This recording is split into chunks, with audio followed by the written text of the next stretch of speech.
We talked about Karamarchenko yesterday. Today we are talking about maybe an even more impressive rookie and future Blue Jackets star in Kent Johnson. That's the topic of today's Locked on Blue Jackets. You're Locked on Blue Jackets, your daily podcast on the Columbus Blue Jackets. Part of the Locked on Podcast Network.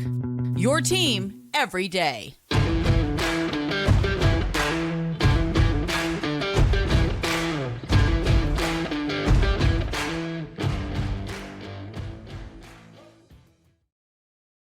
Hello and welcome to Locked on Blue Jackets, part of the Locked on Podcast Network, your team every day. I am, as always, your host, Jay Foster. Here with me is my co-host, Hayden Houshorn, and we're here to give you the good, the bad, and the ugly about your favorite team and ours, the Columbus Blue Jackets. Before we get started, I want to thank everyone for making this your first listen of the day every day. Locked on Blue Jackets continues to be free and available on all podcast platforms, on YouTube, and on the SiriusXM app if you are a radio person. Today, we are going to be talking all about one of my favorite Blue Jackets, one of Hayden's favorite Blue Jackets as well, I'm sure. A guy that had a pretty darn good rookie season and maybe was snubbed by Calder voters because I don't believe he got a single top 5 vote. And that feels dumb. Ken Johnson finished the season with 40 points in 79 games. He finished 5th in rookie scoring. And frankly, was maybe the most exciting Blue Jacket for long periods of the season. You know, was he the best Blue Jacket? No, but he was so fun, so flashy. You know, he's got that real he's got that Trevor Zegras energy that I feel like really annoys people. But he doesn't seem to have the same kind of people don't seem as annoyed by Ken Johnson as they are by Trevor Zegras, so I'll take it.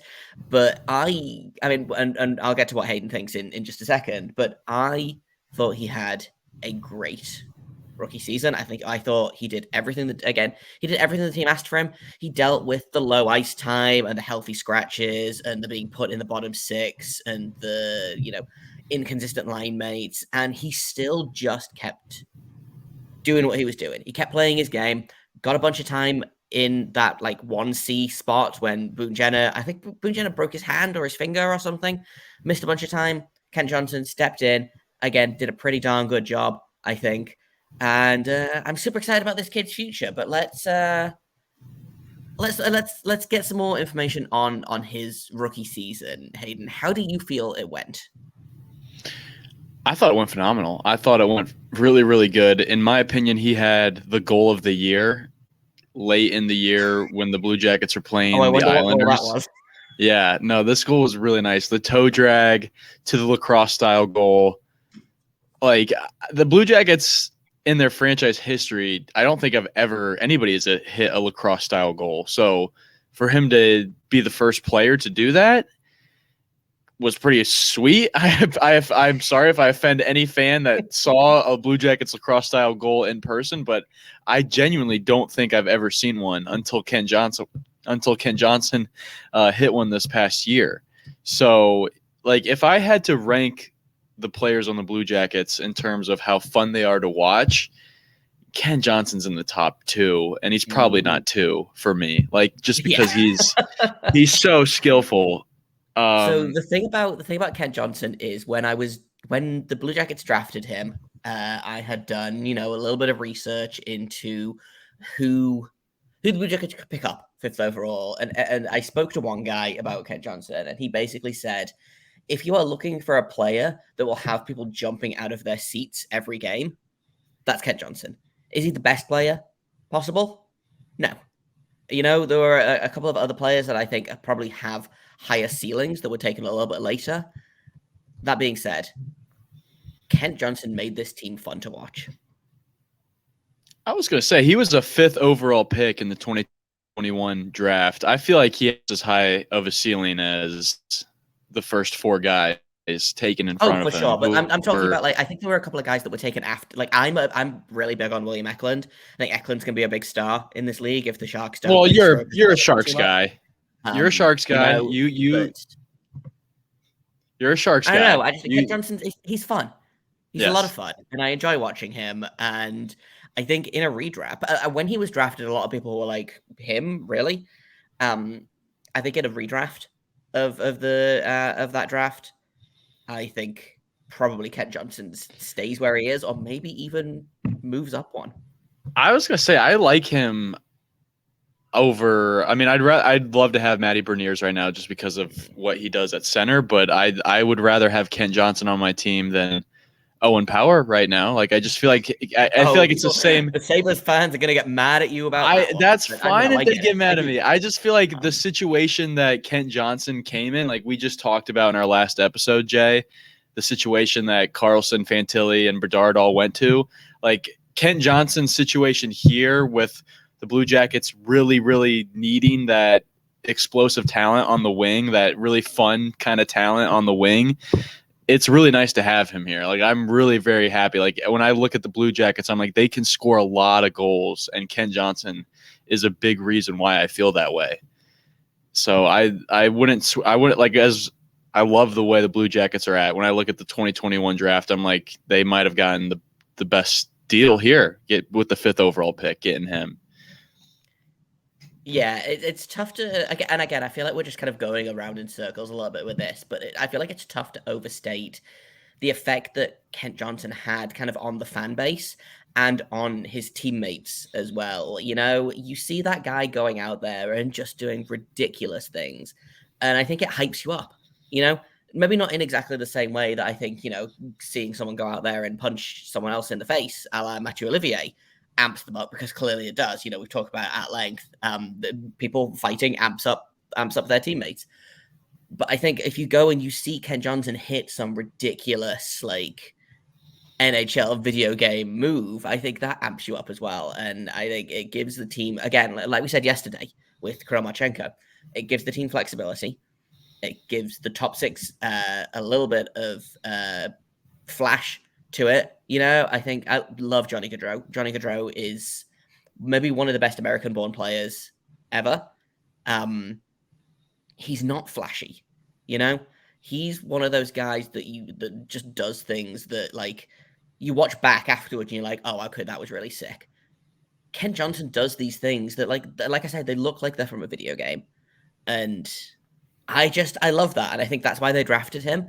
And I think what was interesting as well is that that's clearly why they drafted him, but I don't think you can look beyond the fact that he clearly worked on other aspects of his game. So Ken Johnson's hand has the best hands in that draft class. I think like it's undeniable. His skating a little weak. I think he worked really hard on his skating, and you can kind of see his feet are starting to kind of catch up to his hands.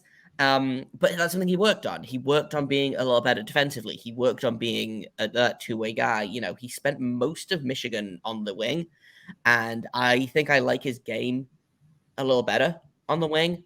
But you can tell that he worked hard in the offseason and also throughout the season to become a better center. And I think when he was at center, he didn't look out of place. And I don't think if they came in this season and were like, hey, we're going to make Ken Johnson the second line center and have Adam Fantilli on the first line, whatever, I don't know that I'd be mad about that. So let's take a quick break, and then we'll kind of talk a little bit more about whether we view Kent Johnson as a center or a winger on this team, because I feel like Hayden and I might have opposite opinions about this. We haven't talked about it before. I just have a feeling. So we're going to talk about that in just a second. Before we do that, though, go ahead and take your first swing at betting the MLB on FanDuel and get 10 times your first bet in bonus bets, up to $200. That's right. All you got to do is bet $20 and you will get $200 in bonus bets, whether you win or lose. That's $200 you can spend betting everything from the money line to the over-under to who's going to hit the first home run. I don't think that they can bet on when Ken Johnson is going to score his next Michigan goal, but if I was FanDuel, I would put those odds up there because I feel like that is pretty good odds. All on an app that is safe, secure, super easy to use, and when you win, you get paid instantly. There's no waiting around for the deposit to process. You just get it like that. There's no better place to bet than FanDuel, America's #1 sportsbook. So sign up today. Visit FanDuel.com/lockdown to get up to $200 in bonus bets. Once again, that is FanDuel.com/lockdown. FanDuel, official partner of Major League Baseball, and also us, the Locked On Podcast Network. All right, Hayden. Let's talk this center versus wing debate out a little more. Where do you put Ken Johnson if in the lineup next season? Well, the Jackets drafted him in a time when they've really needed centers. And I think Jackets fans instantly were like, man, I really hope this guy works out at center. I really hope he's their flashy center. Hopefully he's our next Ryan Johansson that wants to stay around. Like maybe he'll be kind of that guy. And he came here and he just was more naturally good at wing. So they put him over there. And I liked him just as much. I feel like his flash and his creativity on the ice kind of speaks for itself. And he's been just as fun to watch play from the wing. What I love about him is the way that he possesses the puck offensively. Like when I think of pure goal scorers on the team, his name comes to mind because he has such good hands. You're so right, Jay. He has such good hands. He's so good at possessing the puck in the offensive zone, and he's almost always going to make sure he gets his hips turned towards the net and gets a hard shot off, like every single time. Like he's so good at that at a young age already that I guess, yeah, that could maybe someday turn into a center. But I just like the idea of having him be a pure goal scorer, sticking him on the wing and just making him like a Mitch Marner kind of guy. You know, I feel like when I think of when the Blue Jackets drafted him, that was also at a time when the Blue Jackets had lost Panarin. And, you know, that was like every offseason, Jackets were always being talked about trading for Mitchell Marner. Heck, we probably already talked offseason at one point, but like the Blue Jackets just craved that pure goal scorer on the wing who can be good at passing too. And I think Ken Johnson is a really good passer as well. Like he can shoot the puck really well, but we saw Kirill Marchenko, one of the first goals that he scored as a Blue Jacket. Ken Johnson gave him a really good dish. So there's instant chemistry with him. Like I feel like we've seen so little of him, but what we've seen has just been all good so far. So I'm like, this is pretty foolproof, right? But to your next point, I already can see here, how do we avoid a sophomore slump with this guy? I don't know. I mean, I think we just keep encouraging him to be good at what he's good at, which if he says is the wing, then maybe just leave him at wing. I mean, we drafted Adam Fantilli. He's the guy that's supposed to kind of beef up that center position, and you still got Boone Jenner, and maybe the rest will figure itself out. It's not a good way to live, but that's where I'm at. I want to stick him on the wing. Yeah, it's one of those weird, like, I feel like Kent Johnson is, it's so strange, and this is probably not going to make a lot of sense, but I think Kent Johnson has one of those games where you like you watch him play one game and you're like, this is a goal scoring winger, and then you watch him play another game and you're like, no, this is a two-way playmaking center, you know, and you can just kind of mix and match, and he's so good, I feel like, at being whatever that line needs him to be. You put him with a goal scorer, he'll make assists happen as long as, you know, as long as he possibly can. I mean, like if we look at the breakdown of his scoring this season, he had 16 goals and 24 assists, you know? So basically 50-50, a little more to the assists than to the goals, but it really depends. And like you say, he's a guy that could be a center, he could be a winger. I think having Adam Fantilli takes a little bit of pressure off Ken Johnson to be that elite number one center that I think the Blue Jackets attempted to draft him for. But yeah, the Blue Jackets are suddenly in a really good position with how many centers they have, which is a weird thing to say because almost like basically as long as I've been hosting this podcast, the Blue Jackets have kind of been getting by with between 1 and 2.5 centers. You know, like they lost Johansson prior to the podcast even starting. They lost Johansson, and I was like, well, there goes that number one center. Dubois comes in. I'm like, great, elite number one center. Let's go. Off he goes. You know, it's Dubinsky, the end of his career was just kind of Dubinsky, whatever. Yeah, like Boone Jenner has done an admirable job of being that guy. But again, I'm excited for Boone Jenner to take less responsibility this season and to maybe move back to the wing. I like Boone. I think Boone Jenner's game is more suited to the wing. He's one of those guys that likes to kind of crash and bang, and I don't think he gets to do as much of that in the center of the ice as he would like to. Having a winger that knows how to win face-offs is not the worst thing in the world, you know? So there's a lot of kind of up and down with this Blue Jackets lineup at the minute. And to me, it feels very much like Ken Johnson's going to succeed no matter what you do with him, as long as you give him consistent. And this is kind of my answer of how to avoid a sophomore slump: consistent line mates, consistent ice time. You know, whether that is playing that 1C spot, whether it is playing a middle six wing spot, whether he's playing with Johnny Gaudreau and Patrick Laine, or whether he's playing with, I don't know, Liam Foodie and whoever. Give him the same line mates, give him the same amount of ice time, because you saw what he did this season with inconsistent in both. You know, there was inconsistency all the way through the lineup, and Kent Johnson basically kind of looked at that and was like, well, I'm gonna do me, and y'all can keep up if you can, you know? And I just think, what can this kid do? Like I said yesterday with Kirill Marchenko, what can Kent Johnson do with consistency? Because we've seen what he does in inconsistency. And that's, to me, I think that's the most exciting thing. Is it's very much the you haven't even seen him at his best yet. You know, great rookie season. Kid's only 20 years old. He won't turn 21 until October. I'm just the potential for this guy is through the roof, and I'm so excited to see what this guy looks like on a good team. He's a legit artist when he's on the ice. Like, that might as well just be a giant paintbrush in his hand, not even a hockey stick. Like, that's what it looked like when he was coming around the net on Sorokin or whatever the Islanders goalie was that night, when he hit that Michigan, that lacrosse style goal. Yeah, he's so awesome. I said I want to keep him on the wing, but like, listen, obviously, if he's good at center, let him play center. He is really good at back checking. A lot of his goals and a lot of his big plays and big chances he created on offense this past year were from him not allowing to clear their defensive zone and winning the puck back and creating a quick 2-on-1 the other way. That's really good.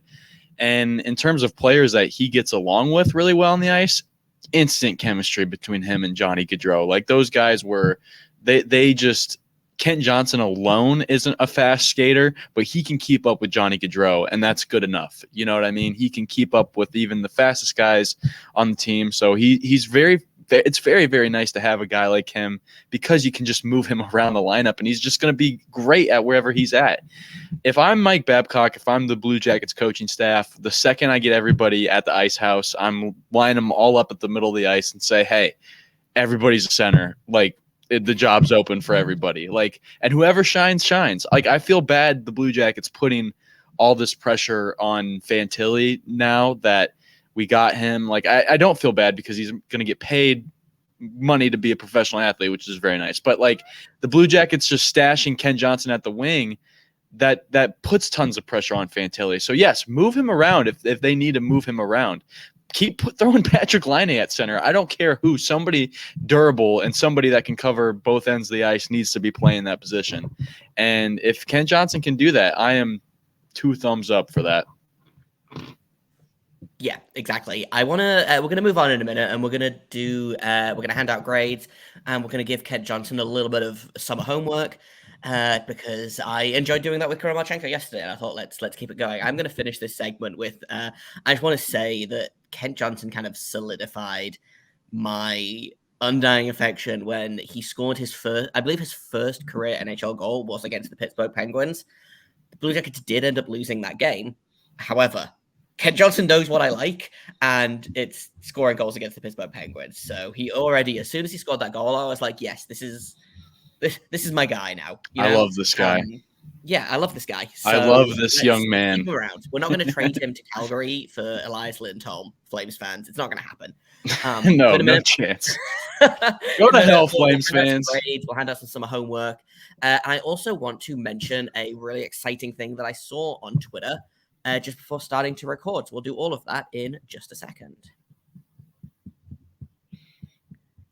Before we do that, though, I want to thank everyone once again for making this your first listen of the day every day. We appreciate you, the everydayer. We appreciate you if you are a first-time listener, whether you've been here since the beginning. Just if you have stumbled in and don't really know what's going on, but you've decided to stay for the last 19 minutes and 46 seconds, we appreciate the heck out of you as well. Locked On Blue Jackets is going to be daily all the way through the off season and into the regular season, Monday to Friday. You can find us here on YouTube. You can find us on every podcasting app of choice and also over on SiriusXM. All right, let's give out some letter grades. And again, this feels like a real easy one. But Hayden, why don't you go ahead and hand your grade out and give Kent some homework? Yeah, I really like Ken Johnson. He was the second Michigan guy in this row of 5 Michigan guys that the Jackets have drafted in the last 8 years. They drafted him 5th overall, and for my eyes, that was a steal. If you look at the guys in the 2021 draft, it's a couple other Michigan dudes in there who I think are very good, but in my eyes, Ken Johnson has just as high of a ceiling as those guys do. So I think the Jackets made out really well in the 2021 draft because of him. He put on the ice exactly what the Jackets got, like what you expect out of a top 5 draft pick. He displayed in his first full season this past year. He's incredible. You compared him to Trevor Zegras early on in this show. Obviously, when a team like the Ducks gets a Trevor Zegras, I get very jealous. Kent Johnson he carries that rock star kind of like just energy about him, just like Zegras does, and he has the best celebrations. Let's be honest, Ken Johnson, after he scores a goal, like he's a very I guess stoic guy already, kind of like an old soul. Like there's just Jay and I have both had a chance to interview him. Like he's very like he doesn't talk very much, like he just doesn't say very much until after he scores goals. That's when he seems to do the most talking, which I think is very contagious with a good team, but specifically what a good Blue Jackets team is going to look like. I think Kent Johnson could be the missing piece, and I think he displayed that with an A+ year this past year. I think he had an A+ year, Jay. Yeah, I agree. I was looking, I was like, does he get the same grade as Marchenko? I think Johnson had a better season than Marchenko, but I also feel like it was more expected from him. No one was expecting Karol Marchenko to come in here and score.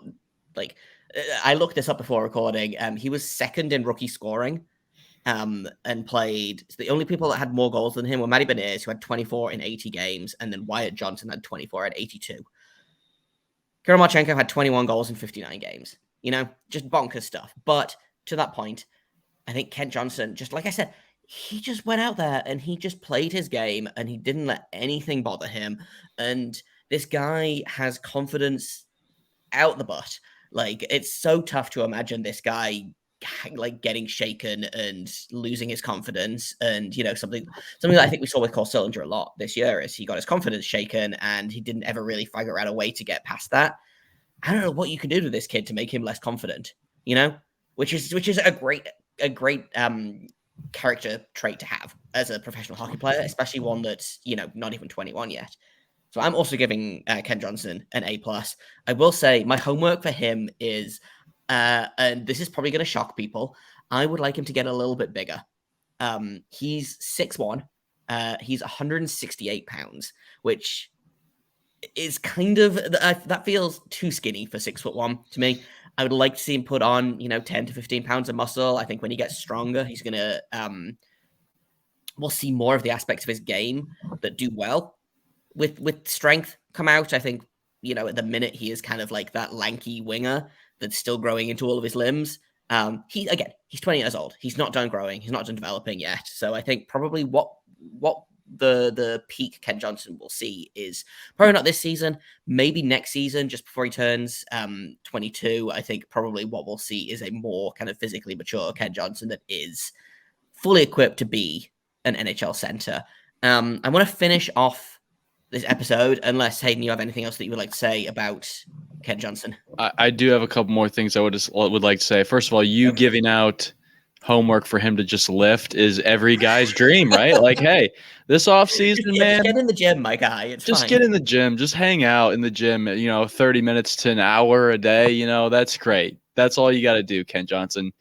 No, I get so excited thinking about what he could be for the Columbus Blue Jackets. And you talked about him as a guy that just never gets rattled. He's also a guy who just is. I just feel like he's not afraid of the big moment at all. You know, like you've seen him succeed at college. You've seen him succeed at the World Juniors. Like this guy played a college hockey game, a World Junior hockey game, and an NHL hockey game all within a year. Like this guy's just a gamer, man. That's all he wants to do. That's all he cares about. You see it on his sleeve. Like he's such a fabulous player. The Jackets are very, very lucky to have him. And I hope our excitement for him and this upcoming season, what he's got coming up for him, I hope that's gleaming through this podcast episode. Yeah, exactly. Like we love all of the Blue Jackets here, but we love Kent Johnson. We have favorite ones, right? Yeah, we have ones we like more. I just want to finish off with so something that Minnesota has done for a few years now is something called the Debuty League, which is it's basically like summer league, but for NHL, and it's a bunch of the like Minnesota guys will come into town and play like beer league, basically, and it's free to enter, and it's a ton of fun. And I've wanted Columbus to do something like this for so long, and the good news is that's what's happening this summer. So the Cap City Summer Elite League is going to be happening for the next 8 Tuesdays, starting tomorrow at noon. They are going to have 2 games, 2 games a week, and then hand out like a championship at the end of it. Players that are showing up tomorrow, notable guys. Cam Atkinson is going to be there. Boone Jenner, Jack Johnson, Sean Corrali, Jack Roslovic, all in game 1 on various teams. And then in the second game, you've got guys like Carson Meyer, Justin Richards, son of Todd Richards. Gus Nyquist is going to be there.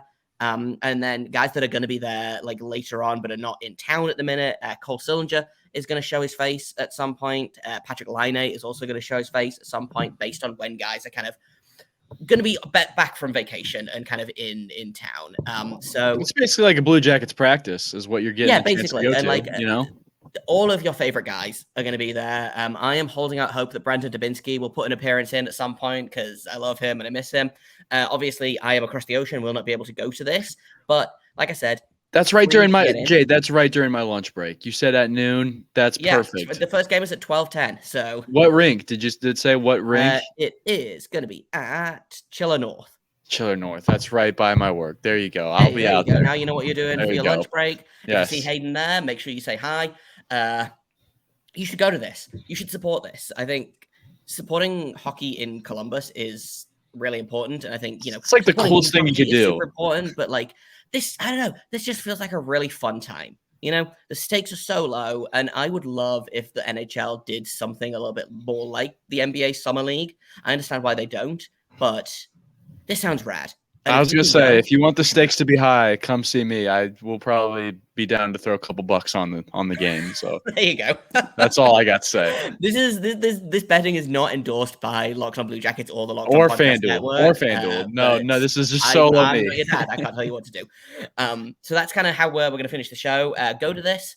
If you go, add us on Twitter, come into the YouTube comments, tell us what it was like, tell us who was fun, like tell us what you did, because I think this is going to be really rad. But that's it for us today. Tomorrow, we are going to be talking about... I've lost my list of episodes. Tomorrow, we're going to be talking about Jake Voracek, who is not dead. He's just in Arizona. And instead of doing like a season review for him, I thought we would do kind of a wrap-up of his career as a Blue Jacket. Obviously, he had 2 stints with the team, and...